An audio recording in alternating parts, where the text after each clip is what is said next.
दरम्यान शिवाजी कोण होता या पुस्तकाचे प्रकाशक प्रशांत आंबी यांना धमकी आणि शिवीगाळ केल्याच्या प्रकरणानंतर संजय गायकवाड यांच्या विरोधात कोल्हापुरात चांगलाच रोष पाहायला मिळतोय।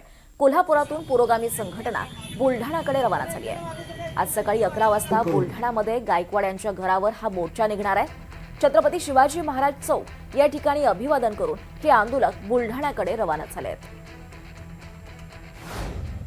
त्या दिवशी गुंड आमदार संजय गायकवाड यांची धमकी प्रशांत आंबी यांना आली। त्याच नंतर आम्ही संजय गायकवाड याची आमदारकी रद्द करण्याची मागणी केली होती। केवळ समोर चेहरा संजय गायकवाडचा दिसतोय, पण महाराष्ट्रामध्ये शिवाजी महाराजांच्या विरोधात एक मोठं षड्यंत्र असतं आणि याच्या पाठीमागं जे किरदार आहेत, जे कॅरेक्टर आहेत, ते निश्चितपणे हे दिसत आहेत की देवेंद्र फडणवीस आणि एकनाथ शिंदे आहे। म्हणून आमदारकीचा राजीनाम्याची मागणी मागे पडावी म्हणून त्यांना एक माफीनाम्याचं नाटक करण्यात आलं। नंतर पुन्हा आम्ही शिवाजी महाराजांना मानतो, शिवाजी महाराजांचा दुग्धाभिषेक व्हायला पाहिजे असं आमचं मत आहे।